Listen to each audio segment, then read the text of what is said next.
வணக்கம். I am doctor Vijayakumar, keyhole brain and spine surgeon, neuro one hospital. இப்போ நம்ம பார்க்குற பேஷண்ட்டுக்கு வந்து காமனாக நிறையா பேர்த்துக்கு பார்க்கக்கூடிய ஒரு விஷயம், அதாவது மூக்கு வழியாக நீர் மாதிரி வர்றது. ஸோ மூக்குலேருந்து நீர் வர்றதுக்கு பேர் சிஎஸ்எஃப் ரைனோரியான்னு சொல்லுவோம். அது மூக்குலேருந்து வர்ற நீர் வந்து மூளையிலேருந்து வர்ற நீர். அது யூஸ்வலாக நிறையா பேர்த்துக்கு காரணங்களே இல்லாமல் மூளை அடிவாரத்துலேருந்து ஒரு சின்ன தொலை மூலமாக வந்து அந்த நீர் வந்து லீக் ஆகி மூக்கு வழியாக வருது. ஸோ அந்த இடத்துல இருக்கிற லீக்கை ஐடென்டிஃபை பண்ணுறது தான் முதல் நோக்கம். ஸோ இந்த பேஷண்ட்டுக்கு வந்து தொடர்ந்து தலைவலி இருக்கிறது, மூக்கு வழியாக நீர் வர்றது, படுத்தாங்கன்னா நிறைய குடகுடன் நீர் கொட்டுறது, இதுதான் அவங்களுக்கு வந்து ஒரு 15 நாளாக அவங்களுக்கு இருக்க பிரச்சனை. ஸோ இந்த மாதிரி இருக்கிறப்ப சிடி சிஸ்டோனோகிராம் சொல்லிட்டு முதுகு வழியாக ஒரு ஊசி போட்டு மூக்குலேருந்து எந்த வழியாக நீர் வந்துட்டு இருக்கு, எந்த இடத்துல இருக்குன்னு லீக்கை ஐடென்டிஃபை பண்ணுறதுக்காக நம்ம பண்ணுறோம். ஸோ இந்த ஐடென்டிஃபை பண்ணுறப்போ மூக்குலேருந்து கிரிப்ரிஃபார்ம் பிளேட்டுங்கிற ஏரியாவில் அவங்களுக்கு ஒரு லீக் வந்துட்டு இருந்துச்சு. அது நம்ம எண்டோஸ்கோபிக்காக மூக்கு மூலமாகவே சின்னதாக ஒரு கொழுப்பை வந்து தொடையிலிருந்து எடுத்து வச்சு அதை அடைச்சு அந்த மூக்குலேருந்து வர்ற நீரை அடைச்சிடுறோம். இது ரொம்ப சுலபமாக ஒரு சரி பண்ணக்கூடிய விஷயம். ஏன்னா அந்த லீக் வந்து மூக்குலேருந்து வர்ற நீர் மூளையிலேருந்து வர்ற நீராக இருக்கிறதுனால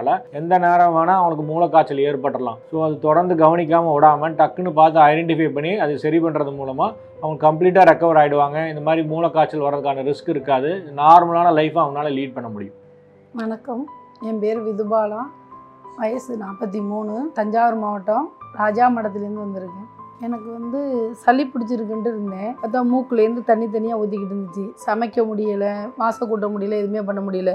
மூக்குலேருந்து தண்ணியாக ஊற்றுனுச்சு. ஒரு மாதம் ஆகிட்டு நான் சளி பிடிச்சி, இந்த மார்கழி மாதம் சளி பிடிச்சி தான் ஊற்றுதுன்ட்டு இருந்துட்டேன் நான். அப்புறம் பார்த்தா ரொம்ப வெளியில் கொண்டு போய் ஊசி போட்டுட்டு இருந்தேன்னா சைனஸ் ப்ராப்ளம்னு சொல்லியிருந்தாங்க. சரிண்டு அப்பயும் ஊசி போட்டால் கேட்கவே இல்லை. திருப்பி என்ன பண்ணோம், வெளியில் சளி டாக்டர்கிட்ட கொண்டு போய் காமிப்போம்ட்டு போனோம். போயிருக்குப்பா உதவ சொன்னாங்க, மூளையிலேருந்து வர தண்ணி வருதுமா, நீங்கள் வந்து இது உடனடியாக நியூரோ ஒன்னுக்கு போய் அங்கே பாருங்க அப்படின்னு சொன்னாங்க. திருப்பி வந்து இங்கே காமிச்சோம். ஸ்கேன் பண்ணி பார்த்தாங்க மூளையில் தண்ணியில் ட்ரை ஆகிட்டு மூளை அப்படின்ட்டாங்க. திருப்பி மூளைக்கு தண்ணி ஏற்றுனாங்க. ஏற்றி நான் ஒரு வாரத்துல ஆப்ரேஷன் பண்ணணும், இல்லாட்டி நீங்கள் வந்து ஹோமாவுக்கு போகிற டேஜ் ஆயிடுச்சு, மூளைக்காய்ச்சல் வந்துடும், நீங்கள் இது வந்து வெளியில் போகக்கூடாது, இன்ஃபெக்ஷன் ஆயிரும் அப்படின்னு சொல்லியிருந்தாங்க. நாங்கள் ஒரு வாரம் சென்று வரவான்னு கேட்டோம். ஒரு வாரம் சென்று வந்தாலும் சரி, ஒரு மாதம் சென்று வந்தாலும் இன்ஃபெக்ஷன் ஆயிரும், நீங்கள் சீக்கிரம் வந்துருங்க, மூளைக்காய்ச்சல் வந்துடும் அப்படின்னாங்க. அப்புறம் நாங்கள் வந்து வீட்டில் டிஸ்கஸ் பண்ணிட்டு கேட்டோம். வெளியில் எங்களோட சொந்தக்காரெல்லாம் வந்து சொன்னாங்க, இன்னும் வேறு ஹாஸ்பிட்டலில் போய் பார்ப்போம், இது வந்து ஆப்ரேஷன் பண்ணாமே தேவையா போயிடும் அப்படின்னு சொல்லி சொன்னாங்க.